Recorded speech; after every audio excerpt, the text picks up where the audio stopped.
పొద్దున్నే అందరూ లెగవగానే honey water ఇవ్వటం తర్వాతనే వంట స్టార్ట్ చేస్తాను.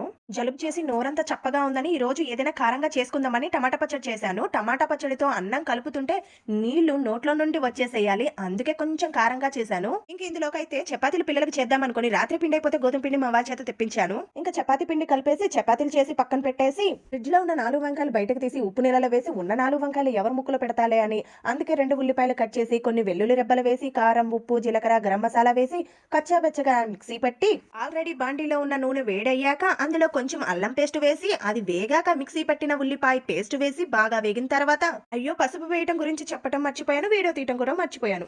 సరే ఉల్లిపాయ పేస్ట్ బాగా మగ్గిన తర్వాత వంకాయ ముక్కలు వేసి కొంచెం వేగాక కొత్తిమీర ఎంత ఉంటే అంత వేసేయండి. మూత పెట్టి చిన్న మంట మీద కొద్దిసేపు వంకాయ ముక్కలు మగ్గిస్తే అబ్బో కూర ఉందండి, అమృతమే. ఇంతకీ కూర పేరు మీరే చెప్పాలి. నూనె వంకాయ అంటారో, కొత్తిమీర వంకాయ అంటారో, ఉల్లి కారం వంకాయ అంటారో ఇంకా మీ ఇష్టం.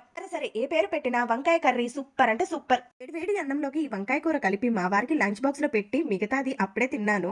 అయినా వంకాయ కర్రీ ఎలా చేసినా బాగుంటుంది. అందుకే అంటారు కూరగాయల రాజు వంకాయ అని.